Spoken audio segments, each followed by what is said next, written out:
Bonjour à tous et à toutes.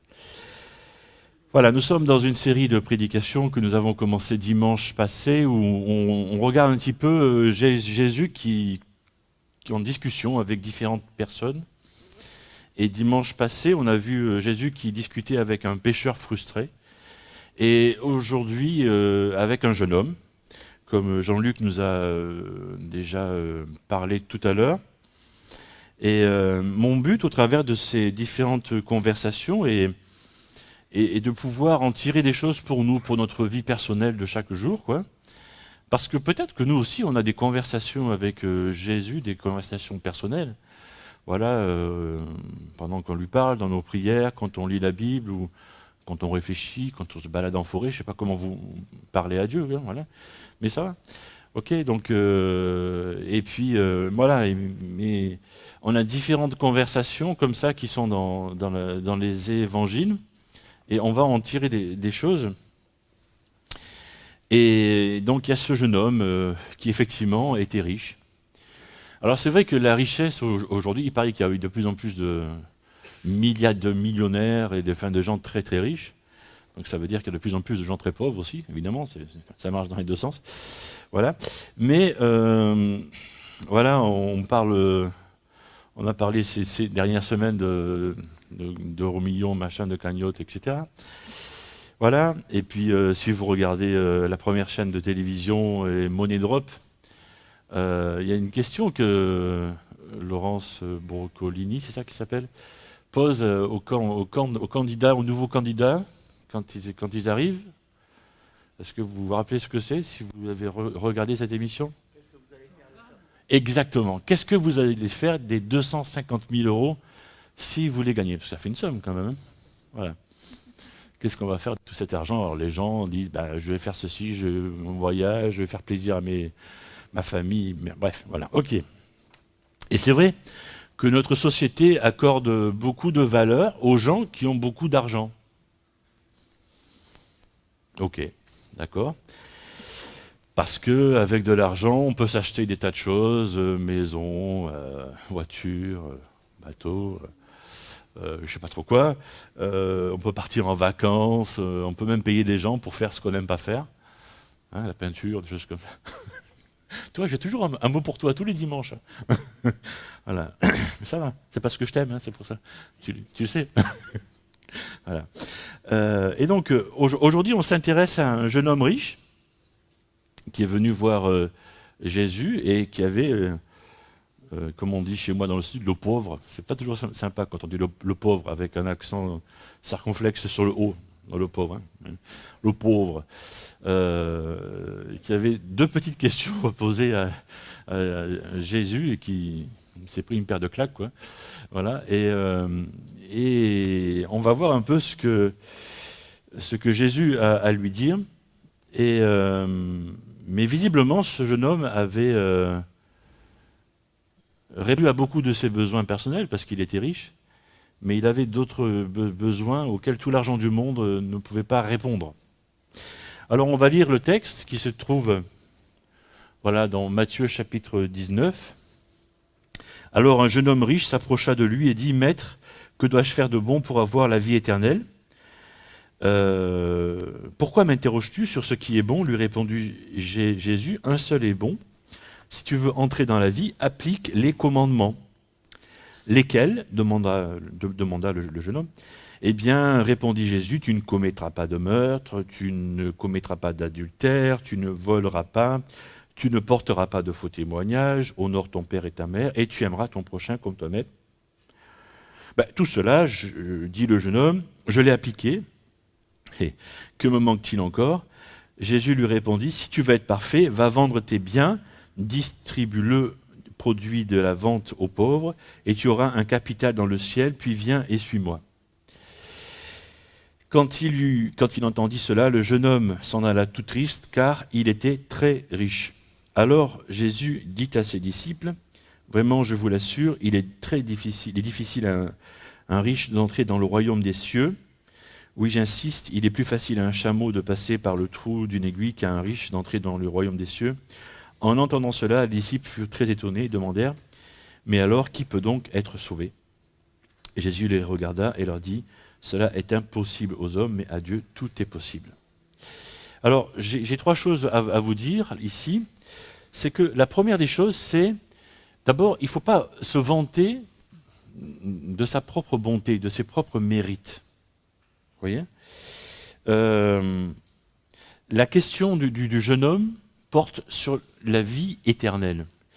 Il vient voir Jésus, il lui dit, comment je peux faire pour être sûr d'avoir la vie éternelle? Comment je peux faire, quoi? Qu'est-ce qu'il faut que je fasse? Et aussi sec, Jésus lui répond, le renvoie à la loi de Moïse, quoi, qu'il connaissait, puisque ce sont des Juifs. Hein. Voilà, donc il sait ça. Et Jésus cite 5 des 10 commandements, dont un qui ne se trouve pas dans les 10 commandements. Lequel? Tic-tac, tic-tac. Tic, tac, tic. C'est trop facile pour toi. Est-ce que vous avez entendu au fond? Alors tais-toi. Alors les autres? C'est lequel qui ne se trouve pas dans les 10 commandements? Oui, c'est ça. Tu aimeras ton prochain comme toi-même. C'est pas dans les 10 commandements. Alors c'était trop facile comme question. J'ai une question plus difficile. Dans les 10 commandements, non, je ne vais pas aller jusque-là. Tu ne commettras pas de meurtre, c'est le numéro combien? Ne réponds pas, toi, je sais que tu les connais par cœur. C'est bien. Non, mais je m'arrête là. C'est ça, c'est le 6. C'est le 6, ça, c'est bien. Pourquoi? Tu te lèves et tu montres. Pourquoi il a fait ça? Vas-y. Il ne faut pas tuer quelqu'un. Alors, montre pour les 10, comment tu fais? Il y a un seul Dieu, on l'adore lui seul. 2, on ne fera pas d'idole, s'incliner, se prosterner devant eux. 3, dire le nom de Dieu en vain. C'est un peu comme une maison. C'est le jour du repos, le sabbat de Dieu, la maison de Dieu. On respecte le sabbat de Dieu. Puis 5, c'est avec les parents, tout ça. On apprend aux enfants de réveiller les parents. Celui-là, Thibault, il s'en rappelle. Oui. Le 6e, donc, il ne faut pas tuer. Le 7e, il y a maman et papa, les enfants. Il ne faut pas que maman soit avec un autre monsieur au lit, que papa... Il faut que papa soit avec une autre femme pour préserver la famille, etc. Pas d'adultère. Puis le 8e, c'était... oui, c'est ça. Donc, je pense que c'est ça. Il ne faut pas dérober. Voilà. Il ne faut pas prendre de quelqu'un d'autre. Donc, il y a toujours 8, mais on prend ça, il y a toujours 8, mais j'ai de l'autre côté. Ouais. Le 9e, c'est que je vous montre 9 doigts. Je dis, il y en a 10, n'est-ce pas? Si, il y en a. Si. Bon, vous avez raison, il ne faut pas mentir. Il n'y a que 9. Et puis le 10, il ne faut pas voter ce que les autres ont.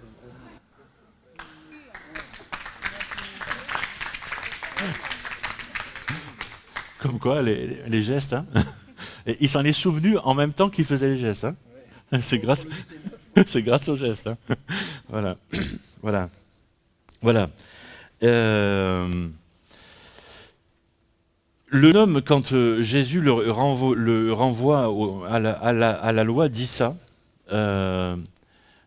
Il dit tout ça, je l'ai fait, et c'est là qu'il pose une question qui tue, si je peux dire. Qu'est-ce que j'ai loupé? Qu'est-ce que j'ai à faire encore, quoi? Et cette réponse-là, moi j'ai envie de dire, hein, tout cela, je l'ai fait, quoi. Vraiment? Tu l'as fait, quoi? Les 10 comme commandement que Hunter vient de nous rappeler, vraiment, tu les as fait? Vraiment? Tous les jours? À chaque moment? Vraiment? Sérieux? Tu vois? Bon, ok. Ça marche plus, si ça marche. Ok. La question ici qui se pose, est-ce qu'on est capable vraiment de mesurer soi-même sa propre bonté, ses actes de propre bonté? Est-ce qu'on est capable soi-même de mesurer si on est bon ou pas? Voilà, c'est ça la question que pose Jésus à ce jeune. Une étude a été faite sur des délinquants qui étaient en prison en Grande-Bretagne, des jeunes hommes de 18 à 34 ans. Donc c'est des gars qui étaient en prison. Hein.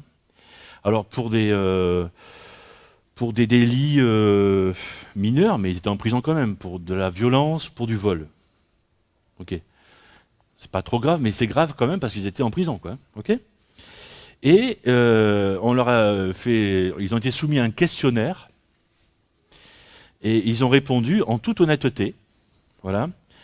Ça a été fait sur 85 jeunes hommes. Et par rapport à un prisonnier moyen, ils ont dû s'évaluer eux-mêmes. On leur a posé des tas de questions sur eux-mêmes.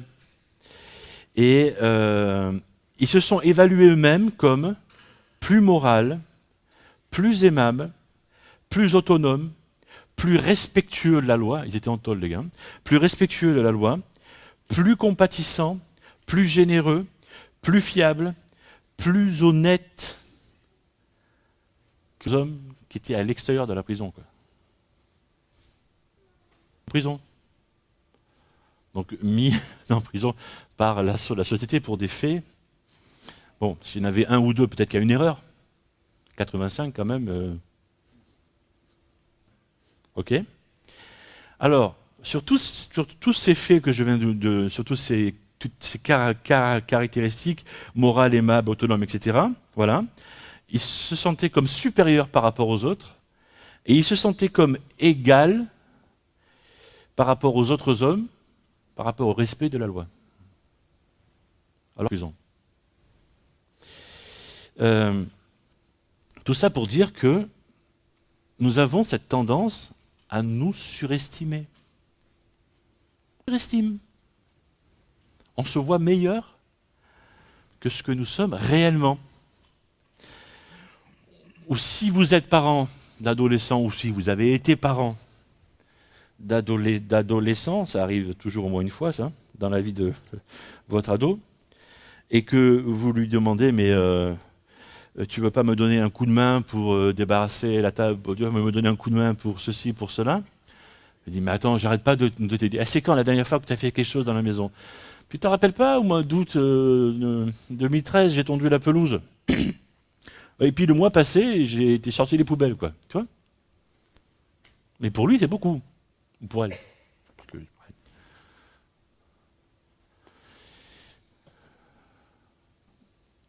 Donc on se surestime. On a tendance à comptabiliser nos bonnes actions, voyez, et puis on va faire une pile de bonnes actions là, mais nos mauvaises actions, étonnamment, elles sont stockées là, vous voyez, il y a un stockage là. Nos mauvaises actions sont là, mais on les oublie. Quoi. Par contre, nos bonnes actions, on les place devant, et puis elles sont, ouais, elles s'accumulent, mais elles sont juste devant nous. Mais les mauvaises, on ne les regarde pas, quoi. Les bonnes sont là. Du coup, un jour, on croise Dieu. Et après, on est surpris, en fait. Mais comment ça se fait quand je croise Dieu et je demande à Dieu, mais qu'est-ce que je peux faire qu'est-ce que je peux faire pour aller mieux? Et il nous dit, mais retourne-toi un petit peu. Tu veux pas voir le tas de qui est derrière toi? Et il y en a un tas de cochonneries, pour être poli. Oui, je peux être poli sans ma femme aussi. Elle est pas très bien ce matin, donc elle va se coucher. Voilà. Il n'y a pas besoin de gratter beaucoup, en fait. Dieu n'a pas besoin de gratter beaucoup pour nous faire voir nos mauvaises actions, nos mauvaises paroles, nos mauvaises pensées. C'est là, en fait. On a juste à tourner un tout petit peu la tête. Et il y en a une tonne. Romains chapitre 12 nous dit « N'ayez pas une opinion de vous-même plus haute qu'il ne faut. Ayez au contraire des pensées modestes. » Alors, n'ayez pas une opinion plus haute qu'il ne faut parce qu'il faut avoir une bonne estime de soi quand même. Et ça, toute la Bible nous encourage à ça. Parce qu'on est choisi par Dieu, on est aimé par Dieu, donc ok, ça va. Mais on n'a pas besoin de se prendre non plus pour je ne sais pas qui, ou je ne sais pas quoi. Ok. Hein? Ayez au contraire des pensées modestes, chacun selon la part de foi que Dieu lui a donnée. Donc, mon premier point, c'était ça, ne pas se vanter de sa propre bonté. Le deuxième point, c'est peut-être qu'il faut réfléchir avant de poser des questions à Dieu, en fait. Parce que si le gars en était resté à sa première question, tout ça serait bien passé, en fait. Il n'aurait jamais dû poser la deuxième question. Il aurait dû s'arrêter là et retourner à son business, en fait, à ses affaires. Voilà. Parce que, finalement, ce jeune homme, est-ce qu'il était plus mauvais qu'un autre? Non. Enfin, a priori, non. Son business semblait fonctionner, quoi. Donc il était béni sûrement par Dieu, je l'imagine, on n'en sait pas plus que ça, mais voilà, je veux dire, ça va, quoi. Visiblement, il avait pris même sa spiritualité au sérieux. Il y a le Seigneur qui passe, il vient le voir, il vient lui dire, bon, une fois que je suis mort, qu'est-ce qui m'arrive, quoi. Donc il s'inquiète pour sa spiritualité, pour un jeune homme. C'est bien quand même, ok? Pour un jeune homme riche, il ne veut pas claquer tout son fric et tout. Ok, c'est bien. Donc, ça montre que non seulement au niveau matériel, il se soucie de ça, mais au niveau spirituel, il a aussi il se soucie de ça aussi. Et il s'approche de Jésus avec sa question sur la vie éternelle. Il dit aussi qu'il respecte les commandements, tous les commandements. Et c'est bon. Ok, c'est vrai, d'accord, je suis prêt à le croire. Ok, d'accord. Peut-être qu'il pouvait s'améliorer. On peut tous s'améliorer. Ok, on a tous une marge de manœuvre, hein, ça, d'accord. Mais deuxième question, forcément, a poussé Jésus à aller plus loin. Tu veux savoir ce que tu vas faire? Je vais te dire. Tu veux savoir ce qui se passe? Ok, j'y vais. Et quand on demande à Jésus que dois-je faire, un peu la question qui nous tue, quoi. Si je peux m'exprimer ainsi. Et avant de poser cette question à Jésus, mon conseil, tournez la langue 7 fois dans votre bouche, quoi. Si vous ne voulez pas vous attendre à une réponse, peut-être blesse un peu. Peut-être qu'il vous fasse mal un petit peu. En tout cas, qu'il vous remue. Pour ne pas dire qu'il vous mette un coup de pied aux fesses. Et oui. Parce que Jésus lui dit, si tu veux être parfait, va et vends tes affaires, quoi. Et après, tu viens, et puis on va rouler ensemble, quoi, si je peux dire. Ok. Évidemment que Jésus connaissait la vie de ce jeune homme mieux que ce qui est écrit sur... Il y a plus, hein, il en savait plus. Et ce qu'on sait de lui nous suffit. Ok. Mais le truc, c'est que, par rapport à nous, voilà, imagine-toi à la place de ce jeune, là maintenant. Jésus est là, et tu lui demandes, que dois-je faire? Qu'est-ce qu'il te dirait? Après ce que je viens de dire, est-ce que tu lui dirais, que dois-je faire? On n'est pas tous prêts à ça. On n'est pas tous prêts. Le jeune homme n'était pas prêt. Pourtant, il était assez avancé dans sa spiritualité, mais il n'était pas prêt. Il est parti. Hein. Il n'est pas resté. Et visiblement, il n'est pas revenu.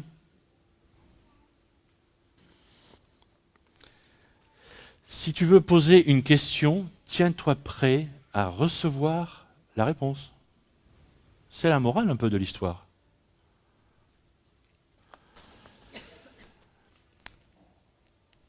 David, dans la Bible, dit un truc. Alors, David, c'est un homme dans la Bible qui était très très proche de Dieu. Et moi, ça me fait peur quelquefois quand des gens comme ça citent ou prient les prières de David, parce que ce gars-là, il était très très proche de Dieu. Je ne sais pas s'il n'y a aucun autre homme qui arrive à sa... voilà, à sa hauteur, quoi, au niveau de sa ferveur, au niveau de sa foi. Mais ce gars était une pointure. Et écoutez ce qu'il dit, ou lisez, « Sonde-moi, ô Dieu, pénètre-moi, examine-moi, pénètre les pensées qui me bouleversent, considère si je suis sur le chemin du mal, dirige-moi sur la voie de l'éternité. » C'est un truc qu'on chante des fois, etc. C'est pour ça que je dis quelquefois, il faut bien faire gaffe à ce qu'on dit à Dieu, quoi. Parce que le gars qui a écrit ça, il dit à Dieu, vas-y, c'est open bar, hein. Ma vie, elle est là ouverte devant toi, fais ce que tu veux, quoi. Tu peux rentrer dans tous les recoins de mon âme, de ma pensée, de mon corps, et tu me dis ce qui ne va pas. Et t'es prêt à le faire, toi? Moi, pas tous les jours. Hein. Quelquefois, oui. Et quelquefois, hein, seulement. T'es prêt à le faire, toi? Il faut faire gaffe à ce qu'on dit, hein. Ou à ce qu'on chante aussi. Hein.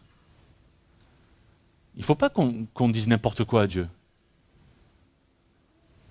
Parce que Dieu est Dieu. Et si on lui dit un mensonge, ça ne marchera pas, quoi. Il ne sera pas content, quoi. Après, on se demande pourquoi on a des soucis. Oh. Un troisième point. Vivre sa vie plutôt que chercher à obtenir la vie.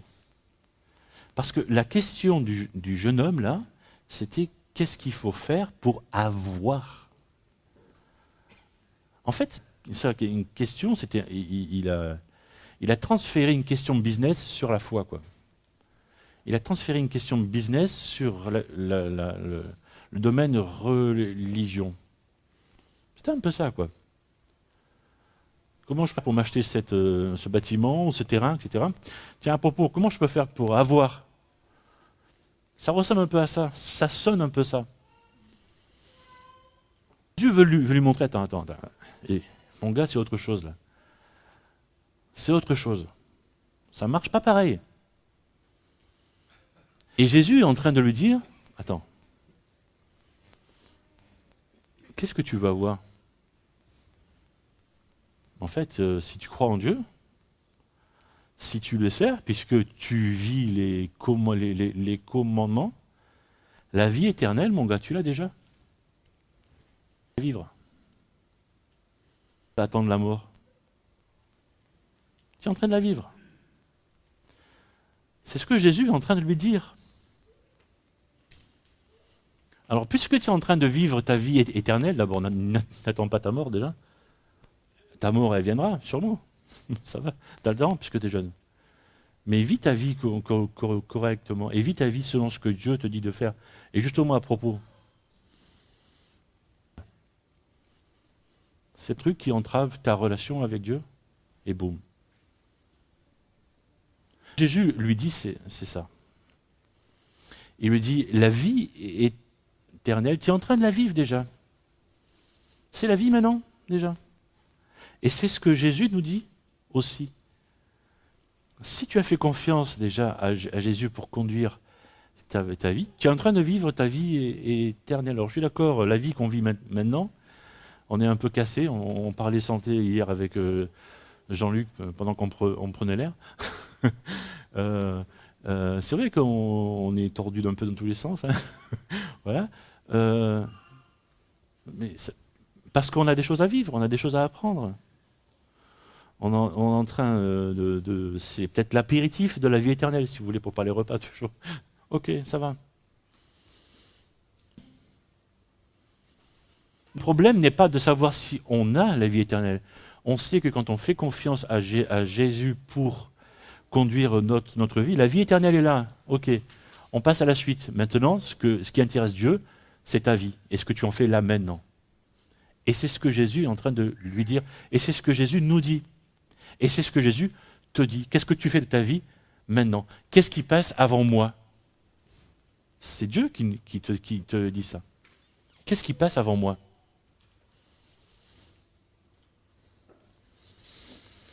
Pendant que je réfléchissais à ça, je me suis, l'espace d'un très très court instant, imaginé à la place de Jésus recevant ce jeune homme riche, en tant que pasteur, avec la belle cravate, le beau costume, vous savez? Voilà. Ça n'arrivera pas souvent. Mais bon, bref, vous voyez, avec l'uniforme, tout ça. Et puis, je m'imaginais avoir cette conversation pastorale avec un jeune homme qui vient comme ça me voir, ou un sujet qui me pose des questions. Qu'est-ce que je lui aurais dit, moi? Un jeune qui vient te poser des questions sur la vie éternelle, qu'est-ce que je vais lui dire? Je vais lui dire, d'abord, je vais peut-être lui offrir une Bible, parce qu'il y a pas mal de réponses qui se trouvent dans ce livre-là. Je vais lui parler de Jésus, je vais lui parler du fait que l'humanité est rongée par le mal, et que Jésus est la seule solution, que Jésus est mort pour toutes les fautes qu'on a fait. Qu'est-ce que je vais lui dire? Je vais lui dire qu'il doit faire confiance à Dieu, voilà, par rapport au sacrifice de Jésus sur la croix pour pouvoir être réconcilié avec Dieu. Et s'il veut faire confiance, je vais même l'aider à formuler une prière. Et peut-être même, puisqu'on est dans une église baptiste, je vais lui proposer le baptême. C'est quoi? Le Seigneur. C'est intéressant. Tu réfléchis à ça, hein? C'est... Ah, Michel, tu réfléchis aussi? Ouais, tu fais que ça. Ah ouais. Non mais ça va, on fait quand même, on essaye de faire notre travail comme il faut. Mais quoi? Mais quoi? La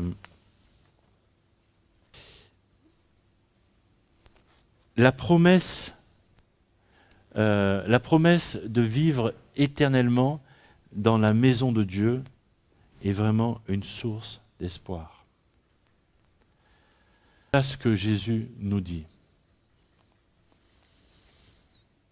On aura des choses à mettre au point. On a des choses à mettre au point. Voilà, nous tous. Voilà, qu'on ait 15 ans, ou je ne sais pas quel âge, on est plus jeunes, ou 90 ans, le plus vieux. Voilà. On a des choses à mettre au point. On a des choses à régler, et c'est ce vers quoi Dieu nous tourne, quoi. J'aimerais simplement prier maintenant pour terminer cette prédication. Seigneur, merci parce que tu nous as rappelé ce matin que tu veux nous aider à nous rapprocher de toi. Et peut-être que l'un ou l'autre n'a pas fait cette démarche, Seigneur, de t'accueillir comme maître de sa vie, il aimerait le faire, là, et aurait simplement envie de te dire, Seigneur Jésus, viens habiter en moi. Je veux te recevoir comme mon Seigneur. Je te demande pardon pour mes erreurs. Et voilà, deviens le maître de ma vie. Et Seigneur, peut-être celui ou celle qui a fait cette prière, je te demande de la bénir, et Seigneur, de lui montrer pendant les prochaines heures aussi que tu es présent dans sa vie. Mais Seigneur, peut-être aussi que tu nous as rappelé aussi qu'avec ta venue dans nos vies est venue aussi la vie éternelle que tu nous accordes. Et cette vie éternelle, tu l'accordes à ceux et celles qui t'acceptent comme Seigneur de leur vie. Alors Seigneur, merci pour ce rappel, mais aussi Seigneur, voilà, tu veux mettre aussi le doigt sur des choses qui ne vont pas dans nos vies. Et peut-être que c'est des choses qui, dans nos relations, peut-être que c'est des choses dans notre façon de parler, peut-être que c'est des choses dans notre passé, peut-être que c'est des choses, je ne sais pas, voilà, chacun maintenant est en mesure de s'examiner soi-même, de se retourner, et tu veux mettre le doigt sur, où tu es en train de mettre le doigt, où tu l'as fait pendant cette prédication, Seigneur, sur... tu choisis, moi je sais pas. Mais toi tu sais. Comme tu l'as fait pour ce jeune homme riche. Et Seigneur, merci parce que voilà, tu veux nous montrer comment grandir. Tu veux nous montrer comment te faire plaisir à toi. Et quelquefois, Seigneur, c'est pas facile, et on a vu que ce jeune homme riche n'a pas pu, il est parti. Prie pour que chacun ici présent dans cette salle et ceux qui m'écoutent aient le courage de ne pas partir, mais de te dire, ok Seigneur, ça je veux le changer. Ce dont je suis en train de penser, Seigneur, ça je veux le faire, ne plus dire, faire ce qu'il y a à faire pour réparer ça, et pouvoir te dire, Seigneur, voilà, que dois-je faire, Seigneur, tu me demandes de faire ça, je veux le faire. Parce que c'est toi, Seigneur Jésus, qui me demande de le faire pour aller plus loin. Et Seigneur, un jour peut-être pouvoir en témoigner à un frère ou une sœur, et pouvoir l'encourager dans ce sens-là aussi, qui sait. Et que tout cela soit pour ta seule et unique gloire, Seigneur Jésus. Amen.